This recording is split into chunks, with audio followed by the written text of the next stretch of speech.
Bahujan Samaj party के मध्य प्रदेश में आने वाले समय में 2028 में चुनाव होने जा रहे हैं, लेकिन उससे पहले एक बड़ी भूमिका निभाता हुआ एक प्रभारी गढ़ जो जिनको ड्यूटी लगाई गई है, मध्य प्रदेश में क्या कुछ नया होने के लिए जा रहा है, मध्य प्रदेश की भूमि पर क्या कुछ नया करके बसपा को तैयार करने की रणनीति है। क्या बसपा सुप्रीमो बहन मायावती इस बार 2028 के चुनाव में मध्य प्रदेश से कुछ नया निकालने की कोशिश करेंगी, या फिर उसी तरीके से जो पुराना चल रहा है उसी को देखते हुए कि 2-4 सीटों का जो पहले से निकलती आई हैं उन्हीं पर संतुष्ट रहेंगे। तो इसी सभी को लेकर हमारे साथ मौजूद हैं मनीष आनंद जी, जो कि बहुजन समाज पार्टी मध्य प्रदेश के प्रभारी हैं। साथ ही साथ वो अन्य राज्यों में भी पहले कई जगह पर अपनी एक बड़ी भूमिका निभा चुके हैं। क्या कहेंगे सर, स्वागत है आपका। धन्यवाद। पहले तो आपके सभी दर्शकों को, बादला एक्सप्रेस के सभी दर्शकों को मेरा क्रांतिकारी जय भीम। और अभी हम लोग लगभग 16 तारीख के आसपास की बात है, माननीय बहन जी ने हम लोगों को पुनः मध्य प्रदेश में लगाने का काम किया। और अभी तमाम सीनियर हमारे जो साथी हैं, उन सारे साथियों के साथ में प्लान प्रोग्राम चेकआउट करके कल से हमने कार्यक्रम अपना शुरू किया है भिंड से। और ये लगभग कल ग्वालियर है, आज मुरैना हो गया, और उसके बाद शिवपुरी है, उसका दतिया जाके हम ये 4 दिन का 5 दिन का कार्यक्रम जो हमने बनाया है। तो इस जोन में हमने पहली बार कामकाज पार्टी का संभाल रहे हैं। तो पहले तो कार्यकर्ताओं से एक हम अपनी जुगलबंदी बनाना चाहेंगे कि हमारे कार्यकर्ताओं के साथ में एक बॉन्डिंग हो जाए, जिससे हम उनसे आसानी से अपनी बात कह सकें और आसानी से वो अपनी बात हमसे कह सकें। आप उत्तर प्रदेश की धरती से आते हैं, आपने 4-4 बार की सरकारें देखी हैं। क्या मध्य प्रदेश के लिए कोई रणनीति है? एग्जैक्टली रणनीति है। और हम रणनीति को डिस्कोर्स नहीं कर सकते, लेकिन हम और हमारे जितने जिम्मेदार साथी हैं प्रदेश स्तर के, और माननीय बहन जी ने जिनको यहाँ पे लगाया है सेंट्रल की ओर से, उन सारे साथियों के साथ में एक लंबी प्लानिंग के साथ में, और जो माननीय बहन जी ने हमें डायरेक्शन दिया है, उस डायरेक्शन को अमली जामा पहनाकर उसको ज़मीन पे उतार कर इम्प्लीमेंट कराने के लिए हम लोग पॉलिसी बना चुके हैं। और वो आपको विगत कुछ couple of days, not means couple of days, couple of months में आपको ये दिखाई भी देगा, आप महसूस भी कर सकें, क्योंकि आप भी पत्रकार साथी हैं। तो ये आपको महसूस होगा कि बहुजन समाज पार्टी कुछ इनोवेटेड और कुछ अच्छा कर रही है।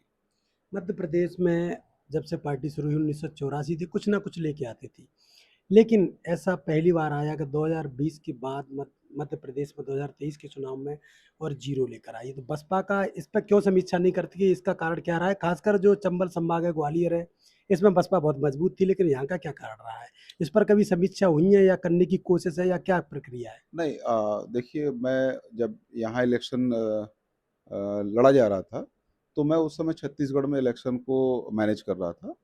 और वहाँ पे भी हम लोग अच्छा इलेक्शन लड़े, लेकिन बाय डिफ़ॉल्ट वहाँ पे भी हम लोग ओरिएंटेड रिजल्ट की ओर नहीं बढ़ सके। लेकिन इस बात पे मेरा आपको आप अपने कार्यकर्ताओं को और अपने साथियों को ये संदेश है कि माननीय काशीराम साहब ने हमको एक बात समझाई है और बताई है कि इस मूवमेंट में हम आपको कुछ दे नहीं सकते, और ये मूवमेंट सेल्फ रिस्पेक्ट का मूवमेंट है। और हम सफलता के मायने या सफलता का पैमाना हमारा ये है कि ये आंदोलन चलते रहना चाहिए। और हम इस बात में विश्वास कम रखते हैं कि कोई हम किसी को विधायक और सांसद बनाए। इस बात में ज़्यादा विश्वास रखते हैं कि बहुजन समाज कैसे तैयार हो।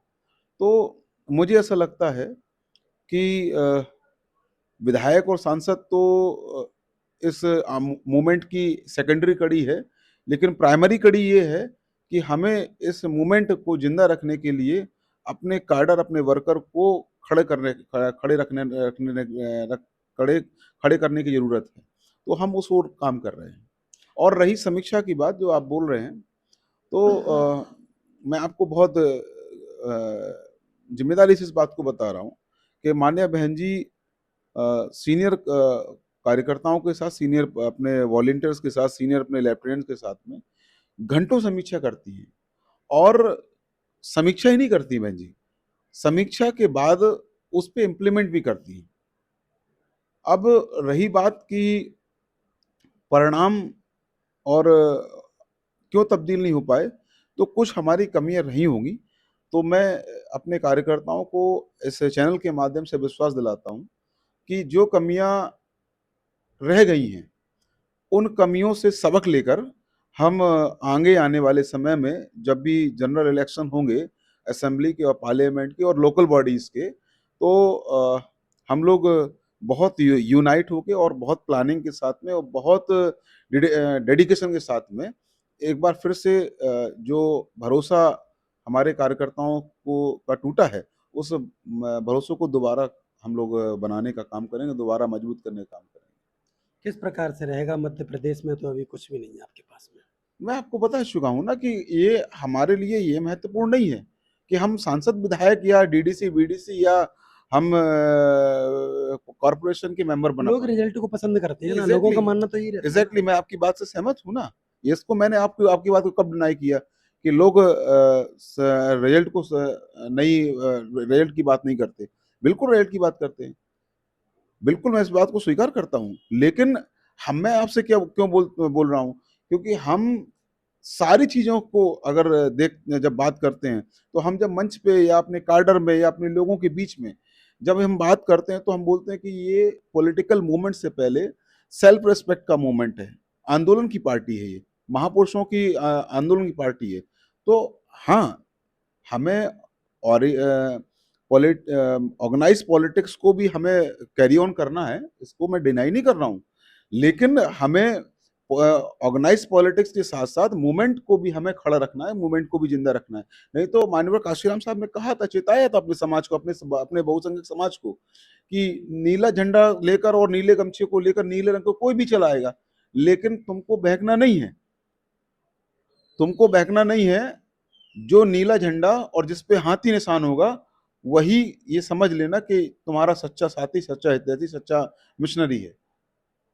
तो इसीलिए आज हम बड़े पैमाने पर कांग्रेस, बीजेपी के इशारे पर तमाम ऐसे ऑफशूट संगठन, non political organisation, non political leaders और सोशल लीडर्स को खड़ा कर दिया गया है।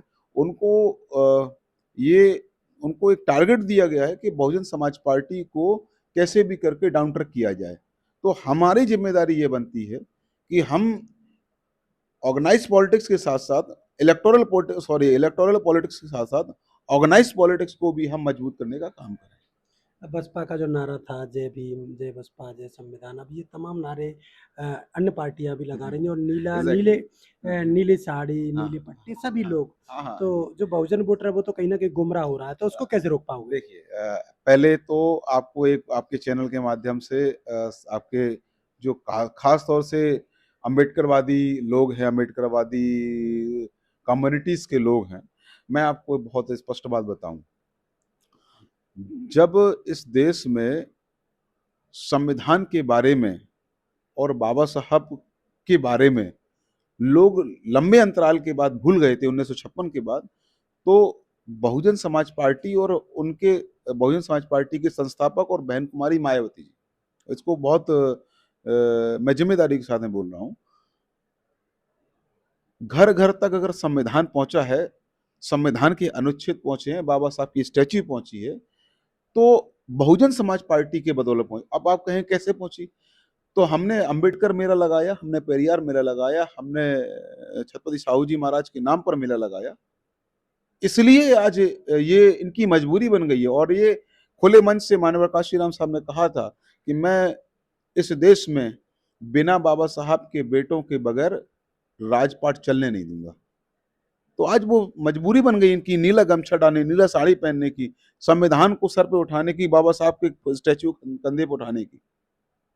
ये मजबूरी बन गई है। यही कांग्रेस पार्टी है, यही भारतीय जनता पार्टी है।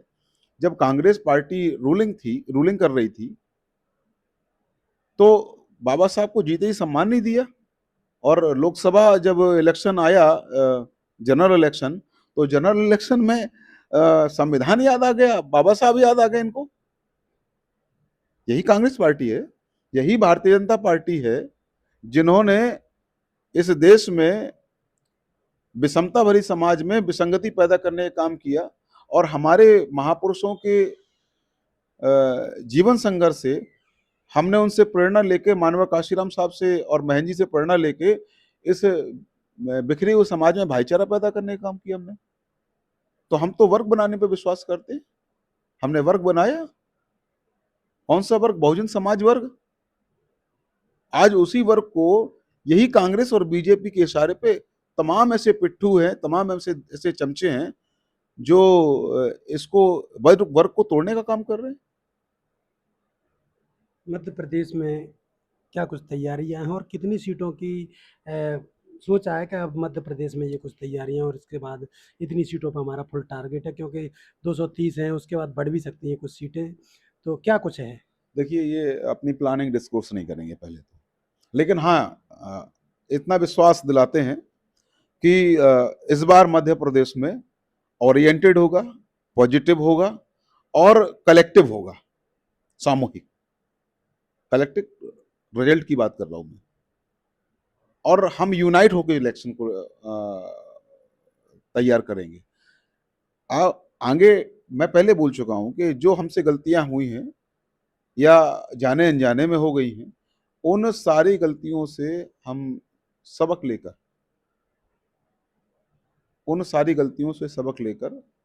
और हम एक बेहतर पॉलिसी के साथ में उस पॉलिसी को डिस्कोर्स नहीं करेंगे, लेकिन उस बेहतर पॉलिसी के साथ में हम और हमारी कोर टीम विधानसभा को और जनरल बॉडीज के इलेक्शन को और पार्लियामेंट के इलेक्शन को, माननीय बहन जी ने अभी बोला भी है लास्ट मीटिंग में कि हमको पार्लियामेंट्री इलेक्टोरल पॉलिटिक्स में हस्तक्षेप करना है बड़े सक्रियता के साथ में। तो उन आदरणीय बहन जी की हम लोग जो दिशा निर्देश गाइडलाइन है, जो उनका हमें निर्देश प्राप्त हुआ है, उस पर हम लोग बहुत जीवंत होके, बहुत डेडिकेशन के साथ में, बहुत डिलीजन के साथ में काम करने का काम कर रहे हैं, लेकिन पॉलिसी डिस्कोर्स नहीं करेंगे। अब 2027 में उत्तर प्रदेश में चुनाव है, 2028 मध्य प्रदेश, राजस्थान, छत्तीसगढ़, तमाम 5 राज्यों में चुनाव होने वाले हैं। क्या कुछ कहना चाहोगे जो बसपा का खास मजबूत वोटर है? देखिए, मैं मध्य प्रदेश में कार्यरत हूँ, तो मध्य प्रदेश के ही लोगों को मैं इस मूवमेंट में उनको एनर्जेटिक करके, उनको ऊर्जा देकर, उनको इस मूवमेंट की संघर्ष को समझाकर उनको जोड़ने का काम कर सकता हूँ। बाकी राज्यों में अन्य हमारे सीनियर साथी हैं, माननीय बहन जी ने इनको लगा रखा है, वो वहाँ के उत्तरदायित्व है, उनकी रिस्पॉन्सिबिलिटी वहाँ पे, मैं इस बात पे कुछ नहीं कर सकता हूँ। चलिए, बहुत बहुत धन्यवाद मनीष जी। आज खास बात यही थी कि बहुजन समाज पार्टी मध्य प्रदेश में 2028 के चुनाव में कुछ नया करने की कोशिश करेगी। साथ ही मनीष आनंद जी ने जो कुछ कहा है, आप क्या कुछ कहते हैं? कमेंट बॉक्स में राय देना ना भूलें। देखते रहिए बादल एक्सप्रेस।